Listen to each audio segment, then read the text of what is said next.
Hello friends, good morning. ఎలా ఉన్నారండి? అందరూ బాగున్నారా? నేను కూడా చాలా బాగున్నాను. అండ్ మీరు అందరూ ఎలా ఉన్నారు? తప్పకుండా నాతో కింద కామెంట్స్లో షేర్ చేయండి. ఈరోజు మీరు చూస్తున్న ఈ యొక్క వ్లాగ్ అనేది నిన్న గురువారం రోజు షూట్ చేసింది అయితే షేర్ చేస్తున్నాను.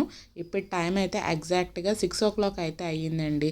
సో బయటికి వచ్చి వెదర్ అదంతా కూడా చూసేటప్పటికల్లా మంచి ప్లెజెంట్గా, వర్షం అయితే ఏమీ లేదు, చల్లగా అయితే ఉన్నదండి. ఇంకా సూర్యుడు కూడా ఏమీ ఉదయించలేదు. సో మార్నింగ్ అంతా కూడా ఆల్మోస్ట్ వెదర్ అదంతా కూడా ఇదే విధంగా అయితే ఉంటుంది. ఒక్కొక్కసారి అయితే వర్షాలు కూడా పడుతున్నాయి. వర్షం పడినా పడకపోయినా ఇదే విధంగా అయితే ఉంటుందండి. పడిన వర్షం అయితే ఒక 10 minutes లేదంటే 5 minutes గట్టిగా పడుతుంది, ఆగిపోతుంది. అండ్ ఇంక లోపలికి అయితే వచ్చేసాను. ఫస్ట్ గీజర్ అదంతా కూడా ఆన్ చేసేసి ఒకసారి కిచెన్ అదంతా కూడా చూసుకుంటున్నాను. ముందు రోజు ఇంకా గిన్నెలు అవన్నీ కూడా వాష్ చేసేసినవి ఇలా ఒక క్లాత్ వేసి ఆ క్లాత్ మీద అయితే ఆరబెట్టేసాను. సో గిన్నెలు అవన్నీ కూడా చక్కగా అయితే ఆరిపోయినాయి. మెయిన్గా ఏంటంటే ఈ బుట్ట నిండా గిన్నెలు అయితే ఉన్నాయన్నమాట. ఆ గిన్నెలు సర్దలేక ఇలాగ ఒక క్లాత్ మీద అయితే నిన్న నైట్ తోమిన గిన్నెలు అవన్నీ కూడా ఆరబెట్టేసాను. అండ్ అవన్నీ కూడా సర్దేయాలి. ఇంకా బాల్కనీ నుంచి ఇంకా ఈ చెట్లు అవన్నీ కూడా చూపిస్తున్నాను చూడండి. సో చూస్తున్నారు కదా, ఇంకా సన్నదంతా కూడా ఏమీ రాలేదు. రోజు ఇదే విధంగా అయితే ఉంటుందండి. ఇంకా స్ట్రీట్ లైట్స్ కూడా ఇంకా ఆపలేదన్నమాట. అండ్ ఈరోజు ఏంటంటే బట్టలు అవన్నీ కూడా ఉతుక్కోవాలి. ఈ వర్షాలు అవన్నీ కూడా పడతాయి అన్న దాంతో ఏంటంటే బట్టలు అవన్నీ కూడా ఉతకడం అయితే అవ్వటం లేదండి. సో అందు గురించి అని చెప్పి ఇంక ఇలాగే ఉంటుంది, రైనీ సీజన్ కదండి. సో ఇంకా బట్టలు అయితే వాషింగ్ అయితే పెట్టుకోవాలి 9 కానీ స్కూల్కి అయితే పంపేసిన తర్వాత. అండ్ ఇక్కడైతే ఫస్ట్ ఇక్కడ వైట్ రైస్ అదంతా కూడా కుక్ చేసేస్తున్నాను. సో మా పాప లంచ్ బాక్స్కి అలాగే మాకు ఆఫ్టర్నూన్ లంచ్కి సరిపడినంత రైస్ మార్నింగే కుక్ చేసేస్తూ ఉంటాను.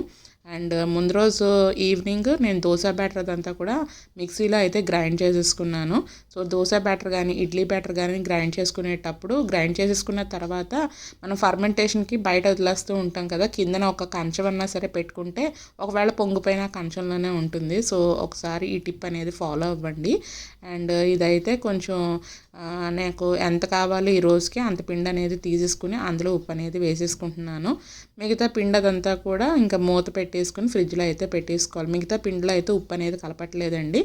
అండ్ ఇప్పుడు తీసిన పిండిలో కొంచెం వాటర్ అదంతా కూడా తీసుకుని దోశ బ్యాటర్ నాకు ఏ కన్సిస్టెన్సీ కావాలో అదైతే ప్రిపేర్ చేసేసుకుంటున్నాను అనమాట.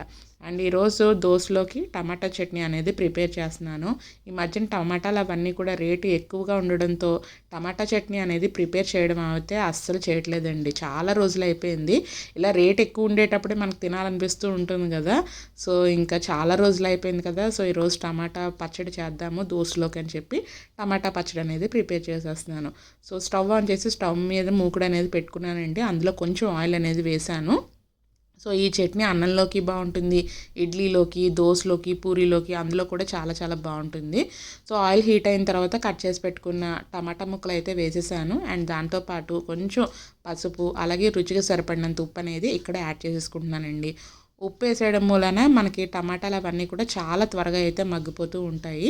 సో ఇందులో మీరు కొత్తిమీర, పుదీనా కూడా వేసుకొని సేమ్ ఇదే ప్రాసెస్లో మీరు కొత్తిమీర టమాటా పచ్చడి కూడా చేసుకోవచ్చు అనమాట. సో ఇందులో కొంచెం వెల్లుల్లిపాయ రెబ్బలు అలాగే పచ్చిమిరపకాయలు వేసుకుని మగ్గించేసుకుంటున్నాను. అండ్ కుక్కర్ అదంతా కూడా ఇంకా వచ్చేసిందండి, అదైతే ఆఫ్ చేసేసాను. అండ్ చూస్తున్నారు కదా, టమాటాలు అవన్నీ కూడా చక్కగా అయితే మగ్గిపోయినాయి. ఇంకా లాస్ట్ అండ్ ఫైనల్గా కొంచెం చింతపండు అదంతా కూడా వేసేసుకుని కవర్ చేసేసి స్టవ్ ఆఫ్ చేసేసాను అనమాట. సో దట్ ఆ వేడికి చింతపండు అదంతా కూడా మగ్గిపోతుంది.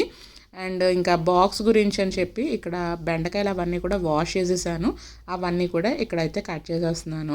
సో ఈ మధ్యన అంతా కూడా బెండకాయలు ఫ్రై చేస్తున్నంటే ఆనియన్ వేసి చేస్తున్నాను. బట్ ఈ రోజు అయితే ఆనియన్ కాకుండా ఓన్లీ పోపు వేసి సింపుల్గా చేసేద్దామని చెప్పేసి ఇంకా ఇక్కడైతే బెండకాయలు అవన్నీ కూడా కట్ చేసేసుకుంటున్నాను.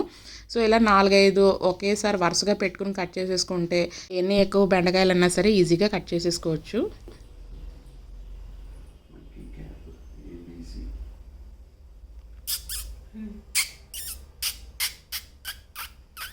టైం ఎంత అయింది? ఇంకొక వాటర్లో 7 కూడా 6:45.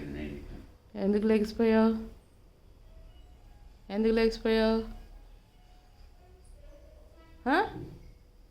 అబ్బా, ఈరోజు బెండి కట్ చేస్తున్నా, బెండి ఫ్రై. ఓకే, తినేయాలి. ఓకేనా? ఈరోజు దోశలోకి ఏం చట్నీ చెప్పుకున్నాయని? దోశలోకి కాదు, ఎస్, చాలా రోజులైంది కదా. ఇష్టం? ఓకే. చేయి ఫస్ట్ బొమ్మ చూపి. బాగుంది నీకు.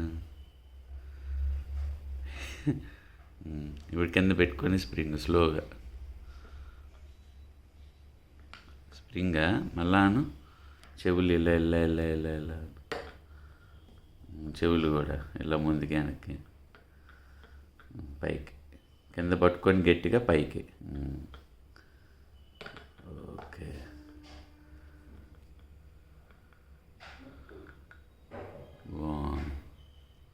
మార్నింగ్ లేచిన తర్వాత కొంతసేపు అయితే మా వారైతే ఎత్తుకోవాలండి మా పాపని, కొంతసేపు బద్ధకం పోవడం గురించి అని చెప్పి. ఇంకా దాని తర్వాత ఇదేదో టాయ్ మొన్న మా వారు చిలుకూరు వెళ్ళినప్పుడు అయితే కొని తీసుకొచ్చారు. ఆ టాయ్ తీసుకుని అయితే ఆడుతుంది. ఇంకా నేను బెండకాయలు అవన్నీ కూడా ఇంకా కట్ చేసుకుంటూనే ఉన్నాను. కొంచెం చిక్కుడుకాయలు, బీన్స్ ఇలాంటివి ఉంటాయి కదండి, టైం టేకింగ్ ప్రాసెస్, దొండకాయలు ఇలాంటివన్నీ కూడా. సో అలాగా ఎక్కువ టైం పట్టేవన్నీ కూడా నేను ముందు రోజే ఇంకా కట్ చేసేసుకొని పెట్టేసుకుంటున్నాను ఫ్రిడ్జ్లో. ఇవైతే కొంచెం త్వరగానే అయిపోతాయి కాబట్టి మార్నింగ్ లేచిన తర్వాత కటింగ్ అదంతా కూడా చేసుకుంటున్నాను అనమాట. అండ్ ఈరోజు చెప్పాను కదా బెండకాయ ఫ్రై అదంతా కూడా నేను పోపు వేసుకుని చేసుకుంటున్నాను. సో ఇక్కడ అయితే మూకుళ్ళలో ఆయిల్ వేసుకున్నాను. ఆయిల్ హీట్ అయిన తర్వాత వెల్లుల్లిపాయలు, మినప్పప్పు, మీకు ఇష్టమైతే శనగపప్పు కూడా యాడ్ చేసుకోవచ్చు, బట్ నేనైతే యాడ్ చేయలేదు. అందులో కొంచెం జీలకర్ర, ఆవాలు, ఎండుమిరపకాయలు, కరివేపాకు ఇవి వేసి బాగా ఫ్రై అవనివ్వాలండి. ఇలా ఫ్రై అయిన తర్వాత మనం కట్ చేసి పెట్టుకున్న ఈ బెండకాయలు అవన్నీ కూడా వేసుకుని కొంచెం ఉప్పు, పసుపు వేసుకుని స్టవ్ అనేది హై ఫ్లేమ్లో పెట్టుకుని దగ్గరే ఉండి చక్కగా ఫ్రై చేసుకున్నాం అనుకోండి, మంచి క్రిస్పీగా అయితే ఫ్రై అనేది రెడీ అయిపోతుంది. సో ఈలోగా టమాటా పచ్చడి అదంతా కూడా మిక్సీలో వేసేసి చల్లారిపోయింది కదా అని ఇంకా దానికైతే పోపు కూడా వేసేసి ఒకసారి అయితే మగ్గించేసుకున్నానండి. సో టమాటా పచ్చడి కూడా రెడీ అయిపోయిందనమాట. అండ్ ఇంకా మా పాప స్కూల్ అదంతా కూడా ఇంకా టైం అయిపోతుంది. ఇంకా ఇప్పుడైతే తన స్నానానికి అయితే వెళ్ళింది. తను స్నానం చేసి బయటకు వచ్చేటప్పటికల్లా నేను బ్రేక్ఫాస్ట్ అదంతా కూడా ప్రిపేర్ చేసేస్తాను. సో ఇక్కడైతే దోశ అదంతా కూడా వేస్తున్నాను అనమాట. మా ఇంట్లో ఫస్ట్ బ్రేక్ఫాస్ట్ అయితే మా నాయనకి అదే. ఒక్కొక్కసారి అయితే 9 వేసేసిన తర్వాత టైం బట్టి నేను మా వారు కూడా ఇంకా వేసేసుకుని అయితే తినేస్తూ ఉంటాము. బట్ ఈరోజు అయితే ఫస్ట్ 9 అయితే వేసేసి ఇచ్చేస్తున్నాను అనమాట. సో బ్రేక్ఫాస్ట్ ఇలా ప్రిపేర్ చేసేసి ఇంక ఈలోగా మా పాప వస్తుంది. మా పాపను అయితే రెడీ చేసేస్తూ ఉంటాను, లైక్ డ్రెస్ వేయడం, అలాగే తలదువ్వడం ఇవన్నీ కూడా ఉంటాయి కదా, ఆ పనులు అవన్నీ కూడా చేసేసుకుంటూ ఉంటాను. సో చాలా రోజులు అయిపోయింది ఇలాగ టమాటా పచ్చడి ప్రిపేర్ చేసుకుని. అందులో దోశ కాంబినేషన్ అయితే చాలా చాలా బాగుంటుందండి. సో ఫస్ట్ దోశ నాకు చిన్నది వేసినట్టు అనిపించింది, అందు గురించి అని చెప్పి ఇంకో చిన్న దోశ అయితే ఇంకా తన గురించి అయితే వేసాను అనమాట. సో బ్రేక్ఫాస్ట్ అయితే పంపిస్తూ ఉంటానండి స్కూల్కి, పాలు తాగించేసి లేదంటే ఏ బ్రెడ్ అలా పెట్టేసి అయితే పంపను. కంపల్సరీగా బ్రేక్ఫాస్ట్ ఇలాంటివి ఏదో ఒకటి ప్రిపేర్ చేసేసి అయితే పంపుతూ ఉంటానన్నమాట. సో తను బ్రేక్ఫాస్ట్ తిని వెళ్ళినట్లయితే నాకు కూడా ఒక సాటిస్ఫాక్షన్లా అయితే ఉంటుంది. తను అయితే స్కూల్కి అదంతా కూడా పంపిస్తానండి. అలాగే మా బ్రేక్ఫాస్ట్ కూడా కంప్లీట్ అయిపోయింది. అండ్ ఇప్పుడైతే వెన్న అదంతా కూడా చేద్దామని చెప్పి ఫ్రిడ్జ్లోంచి మేగడ అదంతా కూడా తీసాను. చూస్తున్నారు కదా, ఈ బాక్స్ అదంతా కూడా ఫుల్గా మేగడతో నిండిపోయింది. సో ఇంకా మళ్ళీ కొత్త మేగడ అదంతా కూడా వేయాలన్నా సరే వేరే బాక్స్ తీసి ఇంకా వేయాలి. సో ఈ మేగడకి నేను వెన్న చేసేద్దామని చెప్పేసి ఇంకా బయట అయితే పెట్టేశాను అనమాట మార్నింగ్ లేచిన తర్వాత. సో ఇక్కడైతే ఆ పాల మీద మేగడదంతా కూడా ఇంకా ఇక్కడ మిక్సీ జార్లో అయితే వేస్తున్నానండి ఈరోజు మేగడ. ఎందుకంటే ఆ బాక్స్లో వేయాలంటే ఖాళీ లేదు కదా, సో అందు గురించి అని చెప్పి ఎలాగో మనం మిక్సీ చేస్తాం కదా అని చెప్పి మిక్సీ జార్లో అయితే వేసేస్తూ ఉన్నాను. సో నేను మేగడ అదంతా కూడా తీసే నెయ్యి అనేది ప్రిపేర్ చేసుకుంటూ ఉంటానండి. చాలామంది పెరుగు మీద మేగడ తీసుకుంటూ ఉంటారు కదా, నేనైతే పాల మీద మేగడే తీసి ఇంకా పెరుగు అనేది ప్రిపేర్ చేస్తూ ఉంటాను అనమాట. చాలా కమ్మగా అయితే ఉంటుందండి మనం ఇంట్లో తయారు చేసుకునే నెయ్యి అయితే. నాకైతే ఇలా బయట పోయించుకునే పాలు తీసుకుంటున్నప్పటి నుంచి నెయ్యి అదంతా కూడా నేను ఇంట్లోనే ప్రిపేర్ చేసుకుంటూ ఉంటాను. సో మేగడదంతా కూడా నేను ఇంకా కొంచెం నార్మల్ టెంపరేచర్ వచ్చిన తర్వాత వెన్నదంతా కూడా చేసుకుంటాను. ఏ విధంగా వచ్చిందో మీరు కూడా చూద్దరు. కానీ మంచి ఎక్కువ క్వాంటిటీ అయితే నెయ్యి అదంతా కూడా వస్తుందండి. బట్ ఈరోజు అయితే నేను నెయ్యి అదంతా కూడా ఏమీ ప్రిపేర్ చేయటం లేదు. సో లెఫ్ట్ ఓవర్ టమాటా పచ్చడి అలాగే ఇంకా దోశ బ్యాటర్ అదంతా కూడా ఫ్రిడ్జ్లో అయితే పెట్టేశాను అనమాట. అండ్ ఇంకా పాలవన్నీ కూడా పొయ్యి మీద పెట్టాను కదా, సో పెరుగు తోడు పెట్టేద్దామని చెప్పి ఫ్రిడ్జ్లోంచి పెరుగదంతా కూడా తీసుకొచ్చి ఇంకా గిన్నెలో అయితే వేసుకుంటున్నాను. ఇప్పుడు మనకు వెదర్ అదంతా కూడా కొంచెం చల్లగా ఉంది కాబట్టి చల్లగా ఉండేటప్పుడు వెదర్ అదంతా కూడా పాలు కాచుకునేటప్పుడు పెరుగు తోడబెట్టడానికి పాలు అనేది వేడి చేస్తూ ఉంటాం కదా, ఆ వేడి అనేది కొంచెం వేడిగా చేసుకుంటే ఎక్కువ గోరువెచ్చగా కాకుండా కొంచెం వేడిగా చేసుకుంటే మనకు పెరుగు అనేది బాగా వస్తూ ఉంటుందన్నమాట. దట్టు ఏంటంటే కొంచెం మనం తోడుపెట్టుకునే పెరుగు కూడా కొంచెం ఎక్కువ క్వాంటిటీ వేసుకుని షఫుల్ చేసుకుని చక్కగా మనకి పాలు అవన్నీ కూడా వేడయిన తర్వాత మనం పెరుగు అనేది తోడుపెట్టుకుంటే గట్టిగా చాలా మంచిగా అయితే వస్తూ ఉంటుందండి. ఎవరికైనా ఒకసారి ఈ టిప్ తెలియకపోతే ఫాలో అవ్వండి. అండ్ బట్టలు అవన్నీ కూడా వాషింగ్ అయితే వేసేసాను. బయట వెదర్ అదంతా కూడా సేమ్ నేను మీకు మార్నింగ్ ఏ విధంగా అయితే చూపించానో అదే విధంగా అయితే ఉన్నది. బట్ ఇంకా అలా ఉంచేసుకుంటే ఇంకా బట్టలు అవన్నీ కూడా ఎక్కువైపోతాయి కదా.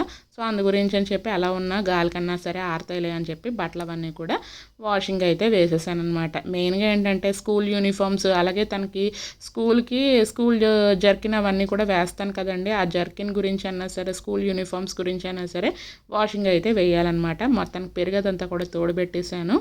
ఇంకా ఇప్పుడైతే రిలాక్స్గా ఇంకా టీవీలో యూట్యూబ్ పెట్టుకుని కొన్ని వీడియోస్ అయితే ఫాలో అవుతూ ఉంటానండి. ఆ వీడియోస్ అవన్నీ కూడా చక్కగా ఈ కాఫీ తాగినంతసేపు అలా చూసినట్లయితే ఒక సాటిస్ఫాక్షన్గా అయితే ఉంటుందన్నమాట.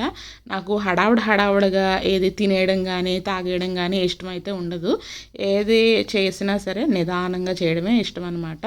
ఇంకా యూట్యూబ్లో సమయాన కథలు అని చెప్పేసి వాళ్ళైతే యూకేలో ఉంటారు. సో వాళ్ళదేదో సంథింగ్ ఏదో ఫుడ్ రెసిపీ ఏదో షేర్ చేస్తానంటే జస్ట్ అలాగా కాఫీ తాగుతూ చూస్తున్నాను.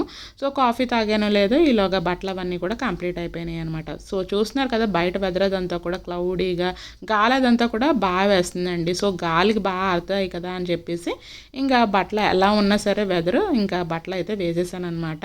సో మీ ఏరియాలో వర్షాలు అవన్నీ కూడా పడుతున్నాయండి. ఇక్కడ మా ఏరియాలో ఏంటంటే హైదరాబాద్లో పడుతుందంటే ఒక 10 నిమిషాలు పడడం ఆగడం, మళ్ళీ కొంచెంసేపు పోయిన తర్వాత ఒక 10 నిమిషాలు పడడం ఆగడం, ఏదో కళ్ళపు జల్లినట్టు అయితే వర్షం పడుతుంది అనమాట. గట్టిగా ఒక గంట లేదంటే అరగంట అలా పడేటట్టు అయితే ఏమీ కనపడటం లేదు. సో చూడాలి. మొత్తానికి ఇలాగా బట్టలు అవన్నీ కూడా ఆరబెట్టేస్తున్నాను. సో నాకు బట్టలు ఆరబెట్టాలన్నా, మడత పెట్టాలన్నా, ఎవరైనా హెల్ప్ చేస్తానన్నా సరే నేను అస్సలు ఇంకా వద్దంటూ ఉంటానండి. ఎందుకంటే ఏవేం బట్టలు ఎక్కడెక్కడ ఆరబెట్టాలో అవన్నీ కూడా నేనే చూసుకుని అడ్జస్ట్ చేసుకుని అయితే ఆరబెట్టుకుంటూ ఉంటానన్నమాట. సో మిగతా వాళ్ళకైతే తెలియదు కదా. సో అందు గురించి అని చెప్పి ఈ పనులు అవన్నీ కూడా నేనే చేసుకుంటూ ఉంటాను. ఫోల్డింగ్లు ఒకవేళ నాకు ఎక్కువ పని ఉన్నదని చెప్పి మా వారు ఏమన్నా హెల్ప్ చేస్తానని చెప్పి ఫోల్డింగ్లు వస్తానన్నా సరే నేనైతే వద్దంటూ ఉంటాను. ఆ పని అయిపోయిన తర్వాత అన్నా సరే నేను చేసుకుంటాను అని చెప్పేసి అంటాను. నేను ఒక రకంగా ఫోల్డ్ చేస్తూ ఉంటాను, ఒక్కొక్కళ్ళు ఒక్కొక్క రకంగా అయితే చేస్తూ ఉంటారు కదండి. సో అందు గురించి అని చెప్పేసి ఏ పనులు ఇంకా ఆయనకైతే చెప్పను అనమాట. ఎప్పుడన్నా సరే పనులు చెప్పాను అంటే ఆనియన్స్ చాప్ చేయడం ఇలాంటివే చెప్తూ ఉంటాను. సో బట్టలు అవన్నీ కూడా ఆరబెట్టేశాను. ఇంక ఇక్కడైతే మిక్సీ జార్లో ఆ పాల మీద మీగడదంతా కూడా తీసి పెట్టాను కదండి, అదంతా కూడా మంచిగా అయితే నార్మల్గా అయిపోయింది టెంపరేచర్. ఇంకా అదంతా కూడా మిక్సీ జార్లో కొంచెం వాటర్ వేసేసి ఇంకా అలాగా నేను వెన్నలా అయితే చేసేసుకున్నాను అనమాట. సో చూస్తున్నారు కదా వెన్నదంతా కూడా ఎంత మంచిగా అయితే వచ్చిందో. సో ఇది పాల మీద మీగడతో తీసాను కాబట్టి వెన్నదంతా కూడా కొంచెం పాల వాసన అదంతా కూడా ఉంటుందండి. సో వాటర్ అదంతా కూడా మనకు ట్రాన్స్పరెంట్ నార్మల్ వాటర్ కలర్ వచ్చేంత వరకు మనం చక్కగా ఈ యొక్క వెన్నదంతా కూడా వాష్ చేసేసుకుంటే మనకి మంచిగా స్మెల్ రాకుండా పాల స్మెల్ మంచిగా అయితే ఉంటుందన్నమాట. సో ఈరోజు అయితే నెయ్యి అనేది ఏమీ ప్రిపేర్ చేయటం లేదండి. ఈ వెన్నదంతా కూడా ఇంకొకసారి వాష్ చేసేసి ఒక బాక్స్లో అయితే స్టోర్ చేసేసి ఫ్రిడ్జ్లో అయితే పెట్టేస్తాను. మళ్ళీ ఇంకో గిన్నెలో పాల మీద మిగడదంతా కూడా స్టోర్ చేస్తూ ఉంటాను కదా, ఆ గిన్నె నిండిపోయిన తర్వాత అది ఇది కలిపి ఒకేసారి ఇంకా వెన్న చేద్దామని చెప్పేసి అనుకుంటున్నాను అనమాట. సో అదే అండి ఈరోజు వీడియో. మీకు ఎలా అనిపించింది? నచ్చినట్లయితే కంపల్సరీగా లైక్ చేసి మన ఛానల్ సబ్స్క్రైబ్ కూడా చేసుకోండి. Thanks for watching friends. Love you all. Take care. Bye. See you in the next video friends.